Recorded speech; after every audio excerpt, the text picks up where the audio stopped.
Hər vaxtınız xeyir, Real TV olaraq sizi Şuşadan salamlayırıq. Şuşada bugün böyük bir beynəlxalq konferans keçirilir. Belə ki, Yeni Azərbaycan Partiyasının təşkilatçılığı ilə yeni dünya nizamı, geosiyasi aspektlər və qlobal çağırışlar mövzusunda keçirilən tədbirdə əvvəlcə Prezident İlham Əliyev konferans iştirakçılarına müraciət ünvanladı. Təbii ki, Prezidentin müraciətini administrasiyanın siyasi partiyalar və qanunvericilik hakimiyyəti ilə Əlaqələr şöbəsinin müdiri Ədalət Əliyev səsləndirdi.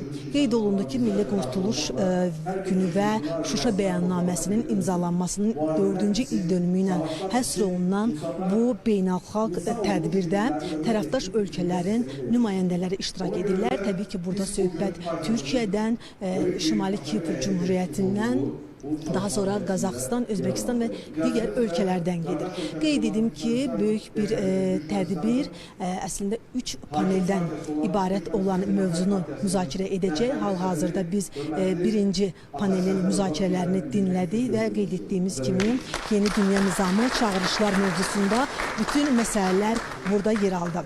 Hələlik mənim çatdıracaqlarım bu qədər. Növbəti buraxılışlarımızda növbəti panellərlə bağlı və mövzularla bağlı daha ətraflı məlumatı diqqətinizə çatdıracağıq.